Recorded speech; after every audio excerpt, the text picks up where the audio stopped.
Salam əziz abituriyentlər. Hədəf kurslarının 20 aprel tarixində keçirdiyi 3-cü qrup imtahanının tarix suallarına baxaq. 31-ci sualda Arşaklar sonrasının nümayəndəsi olmuşdur. Xristian dinini dövlətini elan etmişdir və Qədim Roma imperiyasına qarşı mübarizə aparmışdır.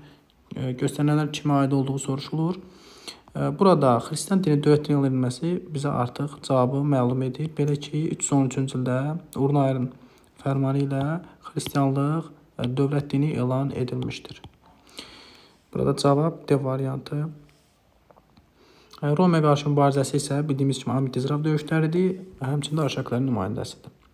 Uyğunluğu müəyyən edin. 2. Dünya müharibəsindən sonra ABŞ və Böyük Britaniya. Təxribatlı qanunu 1947-ci ildə Harry Truman dövründə qəbul olunmuşdu. Həmkarlar İttifaqının fəaliyyətini məhdudlaşdırmağa, həmçinin tətil hərəkatını qadağan etmək məqsədilə qəbul olunmuşdu. Bu ABŞ-yə aiddir. Yeni konstitusiyanın qəbul edilməsi heç birinə aid deyil. Falkland böhranı 1982-ci ildə Margaret Thatcherin dövründə İngiltərəyə aiddir. Orsterə geniş muxtarı haqqının verilməsi 20-ci əsrin 90-cı illərinə aiddir. Həmçinin bu tarixdə bildiyimiz kimi Wales və Şotlandiyaya da muxtarı haqqı verilmişdir. Bu gedir Britaniyaya. Vyetnam müharibəsində məğlub olmuşdu. 1965-1973-cü illərdə baş verən Vyetnam müharibəsində 73-cü ildə ABŞ məğlub olaraq oradan qoşunlarını çıxarmışdı. 1A-ya 2C-dir. Bu E variantıdır. Sasani və Avropa Hun dövlətlərinin oxşar xüsusiyyətini istəyir bizdən. Birinci Göytürklə müharibə aparmaları. Bildiyimiz kimi Sasanilərin Göytürklə mübarizə aparıb, amma Avropa Hun dövləti Göytürklə mübarizə aparmayıb. Əməvilər tərəfindən süquta uğradılması bu 651-ci ildə Sasanilər dövlətinə aiddir, amma Avropa Hun Əməvlərlə mübarizə aparmayıb. Hindistanın şimal-qərbini tutmaları heç birinə aid deyil. Eyni əsrdə yaranmaları. Sasanilər yaranıb 226-cı ildə, Avropa Hun dövləti yaranıb 4-cü əsrin 70-ci illərində, təxminən 374-cü ildə. Eyni əsr deyil. Bizansla mübarizə bəli, hər ikisinə aiddir. Bildiyimiz kimi Sasanilər və Bizans arasında müxtəlif tarixlərdə döyüşlər baş vermişdir. Demək, Avropa Hun dövlətləri arasında isə Bizansla mübarizə demək, Attilanın 434 və 447-ci illərdə yürüşlərini nümunə göstərmək olar. Xronoloji ardıcıllıq müəyyən edilir. Locarno konfransı 1925-ci ildə keçirilib. Tehran konfransı 1943-cü ilin payızında keçirilib. Weimar konstitusiyası 1918 yanvar 19-cu ildə yaranması götürülür. ABŞ SSR-nin tanınması isə 1933-cü ilə aiddir. Ardıcıllığı istədiyinə görə cavabımız 3, 1, 4, 2. Bu isə B variantında göstərilmişdir. Uyğunluğu müəyyən edin, Üşür, Tamğa və Bəhrə. 13-14-cü əsrdə istifadəsi torpaqlar, bu demək bildiyimiz kimi bayraq torpaqlarıdır. Hülakilər mövcudluğu dövrünə aiddir. Heç birinə aid deyil. Sənətkarların alınan vergi bu Tamğadır. Məhsulla ödənilən vergi bu Üşürdür, onda bir vergisi. Dini məscidlərə məxsus torpaqlar bu vəqfdir. Heç birinə aid deyil. Sudan istifadə görə alınan vergi isə Bəhrə vergisidir. 1C, 2B, 3Y. Cavab Y variantı. Daha sonra baş vermişdir. Millətlər Cəmiyyətinin yaradılması 1919-cu ildə Versal sisteminə aiddir. Sel müqaviləsi 1920-ci ilin avqustunda imzalanıb. Streza konfransı 35-ci ildə keçirilib. Atlantik xaritəsi 41 avqustunda imzalanıb. SSR isə 1922-ci ilin dekabr ayının 30-da yaranıb. Daha sonra dediyinə görə biz burada Atlantik xaritəsini götürəcəyik. Xəritəli rəqəmlərlə verilmiş xanlıqlara aid uyğunluğu müəyyən edilir. Burada 1 kimi göstərilən xanlıq bildiyimiz kimi Quba xanlığıdır. 2 kimi göstərilən yer Qarabağ xanlığının ərazisidir. 3 kimi göstərilən yer isə Lənkəran xanlığının ərazisidir. Gəlin sualla tanış olaq. Xanlıqların ümumi uyğunluğunu istəyir bizdən. Səhvlər nəsil tərəfindən yaradılmışdır. Bu Lənkəran xanlığına aiddir. Demək 3A. Bir müddət Gəncə xanlığını idarə etmişdir. Bildiyimiz kimi 1780-1783-cü illər tarixində İbrahim Xəlil xanın Gürcü çarı 2-ci İraq ilə birləşərək demək Gəncəyə yürüş etdiyini bilirik və orada iki hakimiyyətin yaranmasına səbəb olmuşdular. Bu Qarabağa, yəni 2-yə aiddir. Vergi islahatı nəticəsində vergiləri kəndxularına yığmağa başlaması. Bu Quba xanı demək Fətəli xanın keçirdiyi vergi islahatının nəticəsi idi. Burada xəritədə 1 kimi göstərilib. 1902-ci rübündə ləğv edilmişdir. Bu Lənkəran xanlığına aiddir. Lənkəran xanlığı bildiyimiz kimi 1826-cı ildə ləğv edilib. Bu da 1902-ci rübünə aid olduğuna görə 3 D variantı uyğun gəlir. İlk müstəqil xanlığımız isə Şəki xanlığıdır. Burada isə heç birinə aid etmirik. Variant olaraq demək 1 C, 2 Bakı, 3 A və D variantları D variantı. 15-16-cı əsrlər tarixinə aid oxşar xüsusiyyətlər. Ağqoyunların Sərvlərlə mübarizə aparması. Bəli, Ağqoyunlar 1488 Şəməsi döyüşündə, həmçinin 1501 və 1503-cü illərdə Sərvlərlə mübarizə aparıb. Bu həm 15, həm 16-cı əsr tarixidir. Ağqoyunların Sərvlər dövlətinə məğlub olması. Bax, dövləti dediyinə görə 1501-dən götürəcəyin, Ağqoyunlar Sərvlər məğlub olub, demək, 1503-cü ildə baş verən Almabulağı döyüşündə. Almabulağı döyüşündə baş verən bu hadisə yalnız 16-cı əsrə aiddir. 15-ci əsrə aid olmadığına görə 2-ni götürmürük. Xidmət müqabilində soyqa torpaqlarının paylanması. Həm Ağqoyunlu, həm Qaraqoyunlu, həm Sərvlər dövlətlərindən soyqa torpaqlarından istifadə olunub. Cavab 1-3. 4 niyə olmur? Çünki Qaraqoyun dövləti 1410-1468-ci illərdə mövcud olub. Bu isə yalnız 15-ci əsrə aid edir. Bizdən həm 15, həm 16-cı əsrlərinə görə 4-ü götürə bilmərik. Səbəb nəticə əlaqəsi pozulmuşdur. Səlcuqlar Azərbaycana hücum elədi 1054-cü ildə. Kəssanilər sonrasında Asvet salınması 1066-da, 1054-də də hücum olub, 1066-da olub. Bəli, Kəssanilər sonrası Asvetə salınmışdır. Bizdən isə səbəb nəticə pozulduğu variantı istəyir. A doğrudur. Qızıl Ordu hökmdarı Cani bəyin hücumu 1357. İlxanilər dövlətinə son qoyulması doğrudur. 11-ci əsr 60-cı illərin Alanların hücumu, Gəncə qala qapılarının tikilməsi. Bəli, doğru cavabdır. 1063. Sınıq körpü döyüş Osmanlıların məğlub olması 1618-ci ilə aiddir. Qəsr Şirin sülhü isə 1639-cu ildə imzalanmışdır. Eynidir, xeyr. Doğru cavab deyil. Slavyanların 11-ci əsr 30-cu illərin Azərbaycana hücumu, bəli, 1030-1032-ci illərdə yürüşlərində hakimlər sülaləsi həm vaxtı Dərbənd hakimliyini idarə edirdi. Bu doğrudur. Keçirik 40-cı suala. Uyğun olmayan bəndi müəyyən edin istəyir bizdən. ABŞ-də bütün sahələr dövlətin tənzimləyici rolunu artırır. Yeni xətt siyasəti. Bəli, 1933-cü ildə Rooseveltin dövründə tətbiq olunmağa başlamışdı. 37-də zəiflədilmişdi. Bəli, bu doğru cavabdır. Hitlerin hərbçiləşdirilmiş Reyn zonasına qoşun yeritməsi 1936-cı ilə aiddir və Versal sistemi iflasa uğramışdır. Doğrudur. Rusiyada kəndli istehsal etdiyi məhsulun artığına sahib olduğu ərzaq vergisini tətbiq ilə. Bəli, 1921-ci ildə yeni iqtisadi siyasət keçirilməsi ilə ərzaq vergisi tətbiq olunmağa başlamışdı. Bu da doğru cavabdır. Antanta və Türkiyə arasında Lozanna sülhü 23-cü ilin yayında, iyulunda imzalanıb və həmin tarixdə Türkiyənin müstəqilliyi, yeni sərhədləri həmin sülhlə tanınıb. Bu da doğrudur. Y variantı. Burada diqqətli olmaq lazımdır. Davos planu 1924-cü ildə qəbul olunub. Sualda isə yazıb ki, Almaniyaya veriləcək təzminat. Tam əksinə yazılmalıydı. Yazılmalıydı ki, Almaniyaya ödəyəcək təzminat vaxt uzadılıb. Ona görə yanlışlıq bax buradadır. Y variantı. Böyük Vətən müharibəsi dövrünə aid deyil. Burada çox şagirdlər, abituriyentlər qarışdırıb. Bildiyimiz kimi Böyük Vətən müharibəsi 1941-1945-ci illəri əhatə edir. Almaniya ilə SSR arasında baş verən müharibə. Bu müharibənin konkret tarixlərini desək, 41-ci il iyun ayının 22-sindən 45-ci ilin mayın 9-una qədər olan dövrə əhatə edir. Amma burada C variantında olan məsələ, yəni SSR-nin Yaponiya müharibə etməsi 1945-ci ilin avqust ayının 8-nə aiddir. Bu isə artıq Almaniyanın təslim olduğu dövrü düşdüyünə görə cavab C-dir. Digər variantlarda BMT-nin, yəni Birləşmiş Millətlər Bəyannaməsi adı sənədinin imzalanması 42-nin yanvarıdır. Midway döyüşü 42-nin yayıdır. Yalta konfransı 45-in fevralıdır. Avropada 2-ci cəbhə azalması 44-ün 6 iyunudur. Hər biri Vətən müharibəsi dövrünə aiddir. Amma C variantı aid deyil. 42-ci suala bax, xəritədə işaret edilmiş dövlətin, yəni Fransanın, bax bura Fransadır, yazaq Fransa.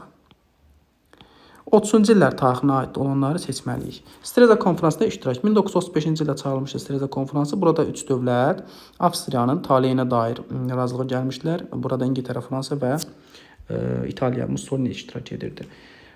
Və 30-cu illər tarixinə Fransanın aiddir. Götürürük. Antikomiteynin paktı 1936-cı ildə imzalanıb. Burada biz faşist ölkələrini, Yaponiyanı, İtaliya və Almaniyanı görürük. Fransaya aid deyil. Ərazisində vətəndaş müharibəsinin baş verməsi 1936-39-cu ildə İspaniyaya aiddir. Aid deyil Fransaya. Münhen konfransı 1938-ci ildə noyabr ayında baş tutub və həmin konfransda demək İtaliya, Almaniya, İngiltərə və Fransa iştirak edir və Fransa Çexoslovakiya Sudet vilayətinin Almaniya tərəfindən işğalına qarşı çıxmadı. Yəni buna icazə verdi, razılaşdı. Cavabımız 1-4. 5 isə yazılan ərazi, yəni ərazisində müharibə dövrünə ikinci cəbhənin açılması isə Fransaya aiddir, amma 30-cu illərə aid deyil, bu 1944-cü ilə aiddir. Aşağıdakı cədvəldə hadisələrdən hansılarının yerini dəyişsə xronoloji azad düzgün olar, bizdən soruşur. Neft daşlarının ilk neft quyusunun tam vurulması 1949-cu ilə aiddir. Milli Azərbaycan qərargahı 1962-ci ildə Vəli Axundovun rəhbərliyi dövrünə aiddir. Qrozno-Bakı neft kəməri 1983. İcbari 10 illik təhsil keçməsi 1966. Azərbaycan prezident vəzifəsində təsis olunması 1990-cı ilin may ayına aiddir. Ardıcıllıq üçün biz burada nə demək 3 və 4 rəqəmlərini yerini dəyişsək daha düzgün olar. Cavabımız Y variantı. 44-cü suala baxırıq. Rusiyadan fərqli olaraq ABŞ-yə 18-ci tarixinə aiddir. Konstitusiyanın qəbulu, bəli, ABC 1787-ci ildə konstitusiya qəbul edilib, 18-ci əsrə aiddir və Rusiyada konstitusiya yox idi. İngiltərə ilə müharibədə qalib gəlməsi, bəli, İsrail müharibəsindən söhbət gedir. 1775-1783-cü ildə Versal sülhünə başa çatmışdı və ABŞ qalib gəlmişdir. İngiltərə tərəfindən müstəqillik tanınmasına nail olmuşdur. Cavabımız 1-2. 45-ci suala baxaq. 20-ci əsrin Sovet Azərbaycanının 20-ci əsrin 50, 60 və 80-ci illərinə aid Eyler-Venn diaqramında müqayisəsini istəyir bizdən. Repressiyalara məruz qalanlara bərat hökm verilməsi 1956-cı ildə demək Azərbaycan İmam Mustafayevin, SSR-də isə Nikita Xruşovun rəhbərliyi dövrünə düşür. Bu 50-ci illərə aiddir. 1A. Metropolitenin fəaliyyətə başlaması Şərqdəki metropoliten 1967-ci ildə fəaliyyətə başlamışdı. Bu 60-cı illərə aiddir. 2B. Yeni konstitusiyanın qəbulu bildiyimiz kimi 1978-ci ildə Azərbaycan SSR-in 3-cü konstitusiyası qəbul olunub. Burada isə 70-ci illərə aid heç bir məlumat yoxdur, götürmürük.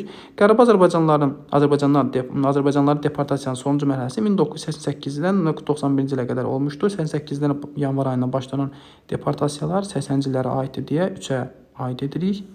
Mərkəzi komitə katiblərinin dəyişməsi bu hər birinə aiddir. Çünki 50-ci ildə, yəni 54-59-cu illərdə İmam Mustafayev, 60-cı illərdə 69-cu ildə rəhbərliyə gətirilib Heydər Əliyev, 80-ci illərə baxsaqsa 82-88-ci ildə rəhbərliyə Kamran Bağırov, həmçinin ardınca 88-ci ildə Əbdürrahman Vəzirov, yəni hakimiyyət dəyişikliyi hər üçünə aiddir. 46-cı sualda Azərbaycanın erkən orta əsr və klassik feodalizm dövrünün ümumi cəhətini istəyir bizdən. Bildiyimiz kimi erkən orta əsrlər, yəni şərq ölkəsi olduğuna görə Azərbaycan 3-11-ci əsrləri əhatə edir. Klassik feodalizm həm şərqdə, həm Avropada eyni əsrlərdə 11-15-ci əsrləri əhatə edir. Gəlin sualla tanış olaq. Tiyul torpaq sahibinə istifadə edilməsi. Tiyul ilk dəfə Azərbaycan tarixində Səfəvilər dövründə biz rast gəlirik. Səfəvilər isə 16-cı əsrdən başlayır hakimiyyət dövrü. Bu heç birinə aid deyil. İqta torpaq sahibinin mövcud olması. Biz bildiyimiz kimi Ərəb xilafəti dövründən etibarən iqtadan istifadə olunmuşdur ta ki Qaraqoyunlu, Ağqoyunlu dövlətlərində bunun soyurqalla əvəz olunmasına qədər. Bu hər iki dövrə aiddir. Əhalidən can vergisinin alınması, bildiyimiz kimi ilk dəfə can vergisi demək Gezid adı ilə Sasanlar dövründə alınmağa başlanmışdı. Ərəblər dövründə bunun adı dəyişmişdi, adlanmışdı Cizyə, yəni 3-11-ci əsrlərə aiddir bu. 11-15-ci əsr aralığında isə biz Hülakilər dövründə Qopçur adlı verginin alındığını, yəni can vergisinin alındığını görmüş oluruq. Bu hər ikisinə aiddir. Ərazisində yeni dövlətlərin yaranması, bəli. 3-11-ci əsrdə Azərbaycan tarixində müxtəlif dövlətlər yaranıb. Şirvanşahlar, Sacə, Salari, Vadi kimi dövlətlər yaranıb. 11-15-ci əsrlərdə Azərbaycan tarixində biz görürük ki, məsələn, Atabəylər dövləti mövcud olub, Hülakilər dövləti mövcud olub. Demək, cavabımız 2, 3, 4. Xristianlığın rəsmi dövlət dini elan olunması isə yalnız 313-cü ildə Urnayenin verdiyi fərmana aiddir. Bu da yalnız erkən orta əsrə xüsusiyyətdir. Almaniya və İtaliyanın 30-cu illər tarixinə aid deyil. Polad Paktı 1939-cu ildə imzalanıb. 30-cu illərə aiddir. Bizə isə aid olmayan istəyir. Və Almaniyanın İtaliya arasında imzalanıb. Qış müharibəsi iştirakçı olmaları. Biz bildiyimiz kimi qış müharibəsi 39-40-cı illərə əhatə edir. Müharibə SSR-nin Şərqi Avropaya hücumu ilə başlamışdı. Burada Almaniya İtaliyaya aid deyil. 2-ni götürürük. Reyn təminat paktına görə sərhədlərin toxunulmazlığının təminat altına alınması 1925-ci il Locarno konfransında qərara gəlinən bir məsələdir. Bu da 20-ci illərə aiddir. Cavabımız 2, 3. D variantına baxaq. İspaniya faşistlərin hakimiyyətə gəlməsinə yardım etmələri. Bu 1937-ci ildə artıq 36-39-cu ildə İspaniya vətəndaş müharibəsi gedişində Almaniya və İtaliyanın tarixinə aiddir. Bizə isə aid olmayan istəyənə görə cavabımız 2, 3. Daha əvvəl baş vermişdi. Pəhləvilər sülaləsində son qoyulması. Bildiyimiz kimi Pəhləvilər sülaləsi 1979-cu il İran inqilabı ilə son qoyulmuşdur. İran İslam Respublikasına çevrilmişdir. Sumqayıt fitnəkarlığının baş verməsi 1988-ci il fevralın 28-də baş tutmuşdur. Azərbaycan Respublikası dövlət müstəqilliyinin bərpa edilməsi haqqında bəyannamə adlı sənəd, müstəqillik bəyannaməsi haqqında sənəd isə 1991-ci ilin avqustun 30-una aiddir. Azərbaycan BMT-nin üzvlüyünə qəbul edilməsi 1992-ci ilin mart ayının 2-sinə aiddir. Kəlbəcərin düşmən tərəfindən işğal olunması 1993-cü ilin 3 aprel tarixinə aiddir. Daha əvvəl dediyinə görə biz burada demək A variantını götürəcəyik. 49-cu suala baxaq. Verilənlər arasında hansı dövlət məlumat yoxdur? Aha, ibtidai quruluşuna aid bir sualdır. Ana xaqanlığın yaranması üst paleolit. Burada üst paleolit var. İbtidai əkinçinin əsasının qoyulması mezolit dövrüdür. Mezolit var. Duluçuluq və toxuculuğun yaranması bu neolit inqilabına aiddir. Neolit var. Götürmürük. Tayfa ittifaqının yaranması isə tayfa erkən tunçda, tayfa ittifaqı isə orta tunca aid bir xüsusiyyətdir. Burada öz əksini tapıb burada bir, amma eneolit dövrünə aid heç bir xüsusiyyət yoxdur. 50-ci suala baxaq. Məntiqi arıcılığı tamamlayın. Reformasiyanın başlaması 1517 Martin Luther, Pavlov Papası hakimiyyətinin zəifləməsi və məntiqi arıcılığa uyğun olaraq biz bildik ki, C variantında protestant və kalvinist kilsələrin yaranması reformasiya gedişində Almaniyada protestantlıq, Fransada kalvinizm kilsələri yaranmışdır. Burada bəzi şahidlər səhvən B variantı götürüb. B variantındakı məsələn, xristian kilsəsinin parçalanması 1054-cü ilə aiddir. Katolik və pravoslav kilsələrinə bölünməsi. Burada əgər desəydi ki, Katolik kilsəsinin parçalanması o daha düzgün olardı. Amma xristian kilsəsinin parçalanması dediyinə görə bu 1054-cü ilə aiddir. Onu götürmürük. 51-ci suala baxaq. Rəvvadilər dövləti nə aid? 10-cu 11-ci əsrə aid xüsusiyyət. Bu testdə yanlışlıq var. Biraz sonra bunu diqqətinə çatdıracağam. Rəvvadilər dövləti 981-1065-ci illərdə mövcud olub. Bizdən dövlət soruşduğuna görə burada bir məsələyə diqqət ediləcək. Demək, paytaxtı Ərdəbil olub. Bəli, ilk paytaxt Ərdəbil, sonra Təbriz şəhərinə köçürülmüşdü. Demək, bu da 10-cu əsr tarixinə aiddir. Salari hökmdarı Vəsudanla mübarizə aparması. Xeyr. Birinci növbədə qeyd edək ki, Vəsudan artıq yeni dəstələrdən çıxarılıb. Siz test işləyərkən daha çox çalışın ki, son nəşr dəstələr əsasında hazırlanmış testlərə üstünlük verəsiniz. Burada Vəsudan çıxarılıb, bu birinci problem. İkincisi də burada yazılmaydı İbrahim ibn Mərzban. Yəni Salarinin sonuncu hökmdarı. Çünki 981-ci illərə Rəvvadilər dövləti yarananda İbrahim Mərzbanla mübarizə aparıb, yəni Əbülhizə Rəvvad ona son qoyur hakimiyyətinə və taxtına yiyələnir, Ərdəbili tutur, dövlətini qurur. Amma biz məcburiyyətdən dolayı bunu götürməliyik. Çünki başqa variant çıxmır. Əslində isə bunu götürməməliyik, belə deyək. Məziyyətlər sonrasında Asfeti salması bu heç ümumiyyətlə aid deyil. 11-ci əsr tarixində o arasında Oğuz sayfalarının məskunlaşması, bəli, 1028-ci ildə Sultan Mahmud Qəznəvinin qovduğu Oğuz sayfaları burada məskunlaşmışdır. Bu Rəvvadi Vəsudanın dövrünə düşür. Samanlərlə mübarizə aparmayıb, bu Samanlərlə mübarizə yalnız Sacələrə aiddir. Paytaxt şəhərinin Səlcuq tərəfindən tutulması isə 1054-cü ildə Təbriz şəhərinin tutulmağına aiddir. Variant olaraq biz A, 2, D, F götürməliyik. Yalnız elə bir variant olmadığı üçün biz məcburiyyətdən dolayı D variantı götürəcəyik. Yəni burada B-ni də götürməyə məcbur qalacağıq. Testdə problem var. Keçək 52-ci suala. Verilənlər hansı dövlətdən ümumi cəhətlidir? 14-cü əsrin ikinci yarısında Təbrizi işğal edib, 16-cı əsrin birinci rübünə süqut uğrayıb. Bu Teymurilər və Qızıl Ordu dövlətləridir. Teymurilər dövləti 14-cü əsrin ikinci yarısında, yəni 1386-cı ildə Təbrizi tutub Əmir Teymur. 16-cı əsrin birinci rübündə də, yəni 1507-ci illərə süqut uğrayıb. Eləcə də Qızıl Ordu dövləti 1385-ci ildə Qızıl Ordu hökmdarı Toxtamış Təbrizi tutub, bu da 14-cü əsrin ikinci yarısına düşür. Qızıl Ordu dövləti də 1502-ci ildə süqut uğrayıb. Bu da 16-cı əsrin birinci rübünə düşür. Demək, həm Teymurlər, həm Qızıl Ordu verilən xüsusiyyətlərə uyğun gəlir. Cavabımız B variantı. Ayqum müqaviləsi 1858-də imzalanıb. İmzalayan dövlətlər isə Çin və Rusiya idi. Bu müqavilənin şərti ondan ibarət idi ki, Amur çayının sol sahili Rusiyaya verilirdi. 54-cü suala baxaq. Xəritədə işarələnmiş ərazilərin 1940-cı illərinə aid xüsusiyyət istəyir. Burada göstərilən ərazi Qarabağdır. Burası isə Lənkərandır. Quberniya mərkəzi olmaları. Biz bildiyimiz kimi 1846-cı ildə ilk quberniya yaradılmışdı ki, onlar Tiflis, Kutays, Şamaxı və Dərbənd quberniyalarıdır. Amma bunlardan heç biri nə Qarabağ, nə Lənkəran quberniya mərkəzi deyildi. Xəzər vilayətinə daxil olmaları. Bəli, bu doğru cavabdır. Bildiyimiz kimi 1840-cı ildə Gürcü Meyti və Xəzər quberniyaları yaradılmışdı ki, həmin Xəzər vilayətinin ərazilərinin içərisində Qarabağ və Lənkəran vilayətləri də əraziləri də var idi. Şamaxı quberniyasının ərazisinə daxil edilməzdi. Sonradan Xəzər vilayəti də ləğv olundu. 1846-cı ildə 4 quberniya yaradıldı ki, onlardan biri də Şamaxı quberniyası idi. Tiflis, Kutays, Şamaxı, Dərbənd. Demək, Şamaxı quberniyasının ərazisinə həm Qarabağ, həm Lənkəran əraziləri aid idi. Komünist idarəsinə qarşı üsyan 40-cı illərdə baş verməyib, 30-cu illərdə baş verib. Onlardan biri də 1831-ci ildə baş verib Lənkəran üsyanı, amma Qarabağda üsyan yoxdur. Rusiyanın tərkibində əhatə çevrilmələri də 1822-də Qarabağ xanlığı ləğv olunanda əhatə çevrilmişdi. Lənkəran da 1826-da xanlıq ləğv olunanda əhatə çevrilmişdi. Bu da həmin dövrə aid deyil. Cavab 2, 3. İspaniya Vətəndaş müharibəsi dövrünə aid deyil. 1936-1939-cu illəri əhatə edir bu Vətəndaş müharibəsi. Bu dövrə aid olmayan xüsusiyyət istəyir bizdən. Avstriya Almaniya birləşdirilməsi, yəni Anşlus 1938-ci ilə aiddir. Bu da həmin dövr aralığına aiddir. Bunu götürmürük. Bizə aid olmayan istəyir. Qış müharibəsi 1939-dan başlayıb 40-cı ildə başa çatıb. SSR-in Şərqi Avropaya hücumudur və bu həmin dövrə aid deyil. Türkiyədə İsmət İnönü prezident seçilməsi 1938 Atatürkün vəfatı ilə prezident seçilmişdi. Bu həmin dövrə aiddir, götürmürük. ABŞ-da bitərəflik haqqında qanun 1935-ci ildə qəbul olunmuşdu. Bitərəflik haqqında qanun Franklin Delano Roosevelt tərəfindən qəbul olunmuşdu. Avropanın işlərinə qarışmayacağını bildirirdi Amerika. Bu da demək cavabın 2-4 olduğunu göstərir. 19-cu Cənubi Azərbaycan tarixinə aiddir. Təbrizdə ilk dəfə Puzlu Qız Məktəbinin açılması bu demək 20-ci əsrin əvvəllərinə, yəni demək Xiyaban hərəkat dövrünə aiddir. Bunu götürmürük. Təbrizdə Zeynəb Paşa adlı üsyan 1898-ci ildə aiddir. Bu 19-cu əsr tarixidir, götürürük.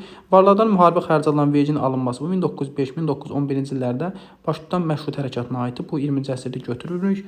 İlk anti-imperialist çıxış 1891-ci ildə baş verən Talbota qarşı baş verən Tənbəki üsyanıdır. Bu da 19-cu əsrə aiddir. Cavabımız 2-4. 5 isə Təbrizdə Alman kapitanı məxsus xas işlərinin açılması 1912-ci ilə aiddir. Bu da 20-ci əsrdə götürmürük. Cavabımız 2-4.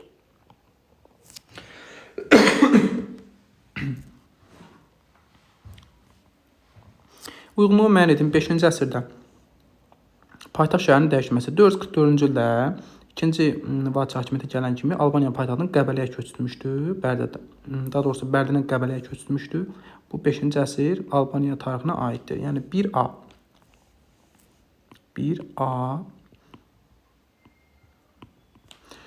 Sasanları məğlub etməsi. Sasanilər bildiyimiz kimi Axunlarla mübarizədə 484-cü ildə məğlub olmuşdur. Axun hökmdarı Axun hökmdarı 484-də Heratı tutmuşdu. Sonra Suason döyüşünə qalib gəlməsi. Suason döyüşü 5-ci əsrdə baş verib. Bu isə Franklara aiddir. Demək 3B, 2C. Hindistanın şimal-qərbinin işğalı bu Axunlara aiddir. Amma bu 6-cı əsrə aiddir. Bizdə isə şərtlər 5-ci əsrə aid xüsusiyyət istəyir. Bunu götürmürük. Xristian dininə aid qanunların qəbul edilməsi də heç birinə aid deyil. Əslində belə baxaq. Xristian dininə aid qanunlar 488-ci ildə Aquin Kilsə məclisini götürə bilərik. Yəni 1A-Y kimi götürə bilərik. 59 və 60-cı suallarına baxaq. Situasiyanı oxumuşuzsa, burada Moskva və Qars müqavilələrindən söhbət gedir. Demək, burada qeyd edirik hansı müqavilələrdir? Moskva və Qars müqavilələri nə vaxt imzalanıb? 1921-ci ildə imzalanıb. Və burada 60-cı sualda soruşur ki, imzalanan müqavilələrin nəticəsində ən azı 2 mühüm fikir yazın. Yaza bilərik ki, Naxçıvan ərazisi Azərbaycan SSR-nin tərkibində qaldı. Nəticəsidir, mühüm nəticəsinə aid.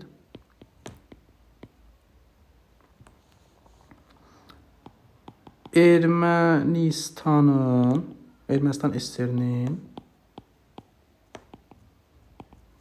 Naxçıvanla bağlı ərazi iddiaları nə oldu? İflasa uğradı.